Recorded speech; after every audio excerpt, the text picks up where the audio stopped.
সম্মানিত ভাইরা, জাসির লোকেরা অর্থাৎ জামাত শিবিরদের খুব জ্বলছে। কেন জ্বলছে জানেন? আব্দুর রহিম আল মাদানি আজকে একটা কথা বলেছেন, যে কথাটা জাসির লোকেরাই বলে থাকে। আব্দুর রহিম আল মাদানি বলেছেন যে 1000 তারেক মনোয়ারকে এক জায়গায় করলো আব্দুল মালিক সাহেবের একটা জুতার মূল্য হবে না। হেব্বি কথা বলেছে।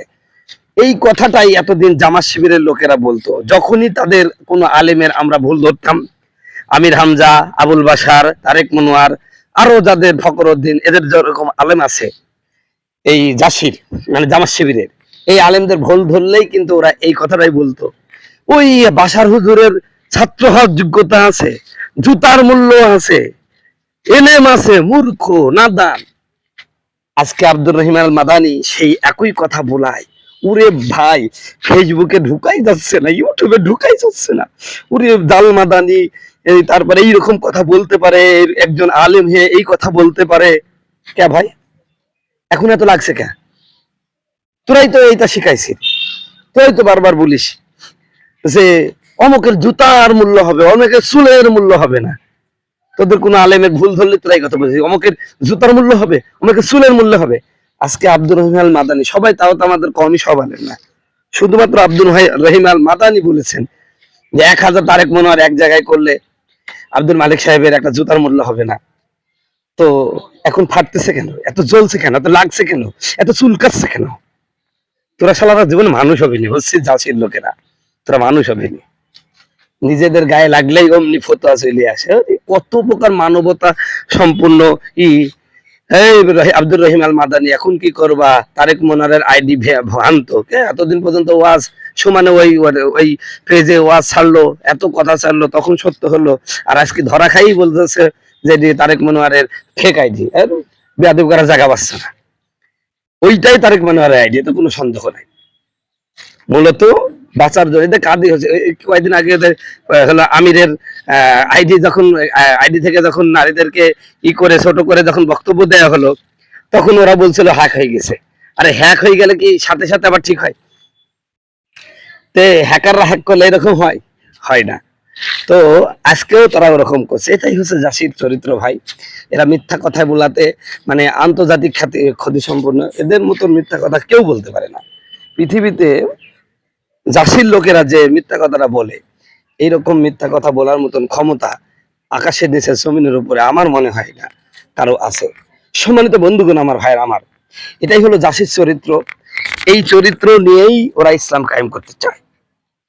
এই যে তারেক মনোয়ারের ব্যাপারে, তারেক মনোয়ার ভিডিও ও দিত, ও যখন দেখছে মানে কওমির যে কি বলবো ঠায়াকার ফ, কওমির ঠায়াকার ফ সহ্য না করতে পেরে, হ্যাঁ দেখুন দেখে দলের অবস্থা তো খারাপ হয়ে যাচ্ছে, সারা বাংলাদেশের মানুষ যখন বিপরীতে চলে যাচ্ছে, দেখা যাচ্ছে চৌকার দর্দনতার নদীতে শুরু করে দিচ্ছে সারা বাংলাদেশের মানুষ, তখন যে ফেসবুকে এসে একটা লাইভ করে বুঝলেন এটা আমার আইডি না। এটাই হচ্ছে জাসির চরিত্র। ওদের পোল্টি মারতে দেরি লাগে না, পোল্টি মারতে দেরি লাগে না, ও জাগায় পোল্টি মারবে, জাগায়। তো আব্দুর রহিম আল মাদানির পাশে যদি বাংলাদেশের কোনো আলেম না থাকে, আমি থাকবো নিঃসন্দেহে। আব্দুর রহিম আল মাদানি সঠিক কথা বলেছেন।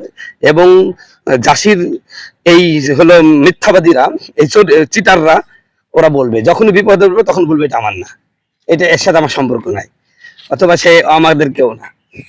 ওরা অলরেডি বলছিল তারেক মনোয়ার সারা জীবন, এটা হচ্ছে আমরা জানি জামাতের পোটাক, এবং তারাও বলে আমাদের জামাতের গর্ব তারেক মনোয়ার।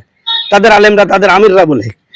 আজকে যখন মানে ধরা খাইছে, এখন বলছে যে তারেক মনোয়ার তো জামাতের কোনো লোক না, এমনি জামাত সমর্থিত বক্তা, কিন্তু সে কিছু না। আর আমাদের কওমের কিছু মানে চৌদানা, এই চৌদানারা আবার দেখি ওই যে কি জানো শরীফ, কি শরীফ ইউটিউবার, এই ইউটিউবার দেখছি অলরেডি দালালি শুরু করে দিছে। আবার বসার হুজুর, বসার বসার আর কি, বসার আবার দেখছি ওটা শেয়ারও দিছে, দেখি না এও কওমি আলেম। মানে ওদের পক্ষে বললে সে কওমি আলেম, সে ভালো আলেম, সে যোগ্য আলেম। আর ওদের পক্ষে না বললেই সে তার মানে চুলের সমান হয় না, জুতার সমান, জুতা টানার যোগ্যতা নাই। কেন যাসি? তোরা না কয়েকদিন আগেই বললি ওই অমুক আলেমের জুতা টানার যোগ্যতা তোমার আছে। এখন গায়ে বাড়ছে কেন রে ভাই? আব্দুর রহিম আল মাদানিকে নিয়ে এখন এত তুলোধনা করছেন কেন? এত এখন এত বাড়ছে কেন?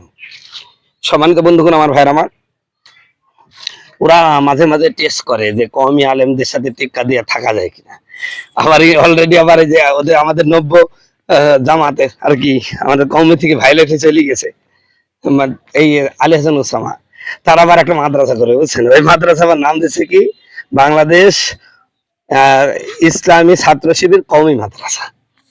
মৌদুদিবাদকে সুপ্রতিষ্ঠিত করা এবং কওমিকে ধ্বংস করার জন্য আরবি বাংলা ইংরেজির মাধ্যমে এই যে করবে আলিয়া মাদ্রাসা, নাম দিবে কওমি, মানে লেভেল কওমি লাগাবে।